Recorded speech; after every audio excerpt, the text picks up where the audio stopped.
You're probably aware of what happened during the most famous halftime show of all time, but what about how it impacted the performers involved? Keep watching for the truth about Janet Jackson and Justin Timberlake's complicated relationship.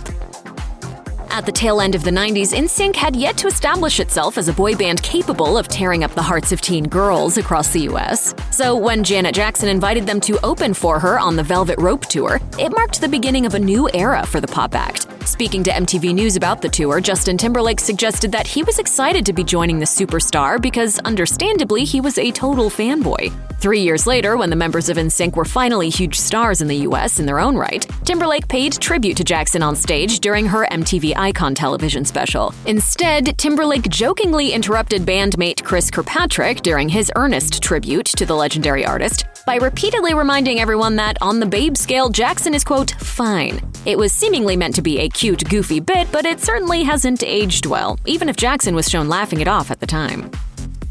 In 2002, Timberlake was newly solo and newly single. Some onlookers were romantically linking him to Jackson. According to the New York Post, the pair was spotted kissing at Missy Elliott's birthday party. Weirder still, Jackson's future partner Jermaine Dupri was named by the publication as being an eyewitness who spotted the two together. Tabloids lapped up the rumor, but naturally the rumors went unverified and were probably best taken with a pinch of salt. Especially since a few months after the rumors emerged, so too did an actual announcement. Jackson was confirmed to be a guest performer on Timberlake's first solo album, Justified. By 2004, the apparent chemistry between Janet Jackson and Justin Timberlake was still hot enough that they could be brought up again whenever either of them needed a promotional push. Ahead of her much-hyped Super Bowl performance, Jackson was keeping his guest appearance a secret. What do you have planned specifically? Can you get into that? Any surprises? There's a special guest. Can't tell you who. Prior to the live broadcast, Jackson's choreographer even teased to MTV News that there were, quote, some shocking moments to look forward to during the halftime show. They were an unfortunate choice of words given what would come to transpire at the actual event and the furor that it would cause. So much so that MTV, which produced the halftime show, even had to add an editor's note to the news item to reassure people that they weren't involved with the incident. After an entire song's worth of bumping and grinding to Rock Your Body, Janet Jackson and Justin Timberlake brought the Super Bowl halftime show to an abrupt halt with one clean rip of fabric. Timberlake pulled off the cup of Jackson's bustier, exposing her breast. The live feed immediately cut away from the two performers, and chaos ensued. According to a statement released by a representative for Jackson to E!, the incident was the result of some faulty engineering of Jackson's garment. As they explained, Justin was supposed to pull away the rubber bustier to reveal a red lace bra. The garment collapsed and her breast was accidentally revealed. According to the New York Times documentary Malfunction, The Dressing Down of Janet Jackson, Jackson was described as crying backstage in a blanket following the incident. Though Timberlake was described as being apologetic backstage, in front of cameras, the singer was all swagger. In a post-show interview with Access Hollywood, he quipped, "We love giving y'all something to talk about." Backlash regarding the Super Bowl incident arrived quickly and also disproportionately. MTV levied the blame squarely upon Janet Jackson, with the network's chief executive Tom Freston telling Reuters that she, quote, engineered the breast-bearing incident. He also suggested that Justin Timberlake was only aware of the stunt right before taking to the stage. Meanwhile, an investigation into whether the entire performance violated indecency standards was being undertaken by the Federal Communications Commission. As reported by the Washington Post, quote, each of Viacom's 200 owned and affiliate stations was facing penalty fines of up to $27,500, and both Jackson and Timberlake were also facing potential penalties as individuals. Timberlake broke his silence first by issuing an apology, and a day later, Jackson issued her own apology, which confirmed that the costume decision was, quote, made after final rehearsals, adding, "It was not my intention that it go as far as it did. I apologize to anyone offended." Despite all the attempts at an apology, the outrage continued to burn through the entertainment industry, and Justin Timberlake appeared to waste no time in throwing Janet Jackson under the bus. In an interview with KCBS, he suggested that Jackson and her choreographer had called him right before the show, telling him, quote, to rip her bra off during the performance. With that, Timberlake's apparent innocence had been seriously sullied. The incident had also apparently ruined a perfect year, as he told the radio station. "I'm frustrated at the whole situation. I'm frustrated that my character is being questioned, and the fact of the matter is, I've had a good year, a really good year, especially with my music."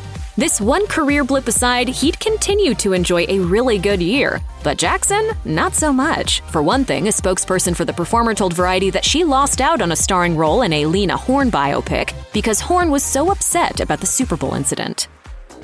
Despite rumors that both Janet Jackson and Justin Timberlake were to be banned from the 2004 Grammy Awards due to their apparent professional misconduct at the Super Bowl, only one of them wound up being uninvited from the ceremony, and it wasn't Timberlake. According to Entertainment Weekly, Jackson had refused an opportunity to deliver a public apology at the event, which was why she wasn't invited to attend. Timberlake, meanwhile, accepted the conditions of his attendance and delivered yet another apology in the middle of his acceptance speech for winning the Best Male Pop Vocal Performance Grammy. And that was all it took. Timberlake was seemingly forgiven while Jackson was left out in the cold. While Justin Timberlake's career appeared to be back on track, Janet Jackson's had hit some major obstacles. As reported by Today, her 2004 album Demita Joe was a commercial failure in comparison to her previous records, and it further received a mixed response from critics, the most cynical of which conflated the controversy of the Super Bowl incident with the unpopular tone of the record. The Washington Post, for instance, accused Demita Joe of being, quote, humid with sex, and went on to gripe, like getting naked on network television, Demita has about it a hint of desperation. With Timberlake surviving the backlash relatively unscathed, he took the opportunity to finally speak out about the unequal treatment he'd received compared to Jackson, admitting during a 2006 interview with MTV News, "If you consider it 50-50, I probably got 10% of the blame, and that says something about society. I think that America's harsher on women, and I think that America's unfairly harsh on ethnic people." But as the years went on, did Timberlake ever use his self-acknowledged privilege to support Jackson during her career struggles? Apparently not, as Jackson would go on to allege that she and Timberlake didn't speak to one another following the incident. During an appearance on The Oprah Winfrey Show, Janet Jackson opened up about the Super Bowl incident and didn't bite her tongue when it came to the disparity of blame, saying, "Well, all the emphasis was put on me, not on Justin." Though the superstar clarified that she still considered Timberlake a friend, she also pointed out that they hadn't spoken since the show, and Jackson revealed that she'd heard about remarks Timberlake allegedly made about the incident, and also appeared to agree with Winfrey's sentiment that he had abandoned her.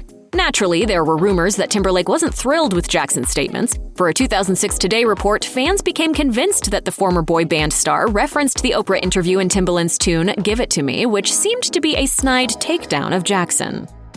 It took him over a decade, but by 2018, Justin Timberlake appeared to show some better understanding of the situation with Janet Jackson and his role in it. In a Beats One interview with Zane Lowe, the musician reflected on his mishandling of the situation. Okay, well, you can't change what's happened, but you can move forward and learn from it.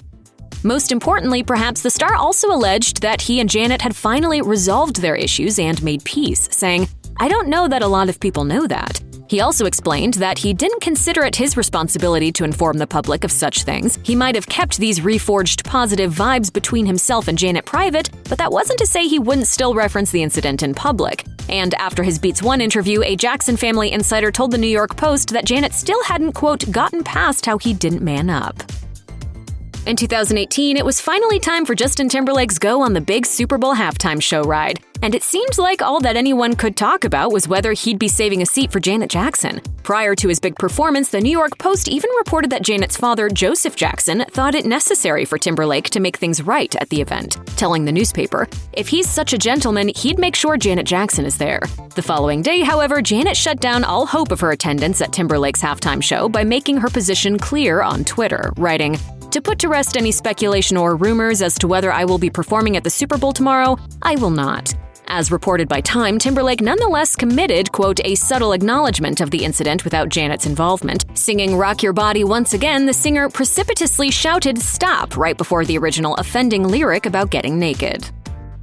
In 2021, Justin Timberlake was forced to reevaluate his behavior within the black mirror of the media, with the release of 2 New York Times documentaries focused on the mistreatment of Britney Spears and Janet Jackson during the early thousands. The superstar not only appeared to consider his contributions to such culture, but also his gains from it. In an Instagram post shared at the start of the year, Timberlake apologized to both Spears and Jackson and acknowledged his shortcomings in those moments. It seemed to be a sincere and appropriate statement, however, it was slightly undermined by the behavior of Timberlake's manager, Johnny Wright, just a few months later. Seemingly a little bitter about Jackson not publicly acknowledging his client's statement, Wright reportedly wrote a comment on an Instagram post where Jackson urged her followers, quote, to love, not to hate. As reported by The Mirror using Timberlake's account, Wright wrote, "You should take this advice and to apply it to your relationship with Justin." The comment was apparently deleted, with a source later suggesting to Page Six that Timberlake was unaware that his manager had written and posted it. In 2021, renewed attention given to the treatment of Janet Jackson in the aftermath of the 2004 Super Bowl halftime show potentially arrived a little too late for the superstar to care. Following the premiere of Malfunction, the dressing down of Janet Jackson, for instance, the singer continued to maintain her dignified silence on the matter and seemed to not exactly be in support of the documentary. According to Jackson's former stylist, the superstar asked him and others not to contribute to it. He told Page Six, "She didn't ask for a free Janet documentary. She's not interested. She wants to tell her own story." Check out one of our newest videos right here. Plus, even more Nicki Swift videos about your favorite musicians are coming soon. Subscribe to our YouTube channel and hit the bell so you don't miss a single one.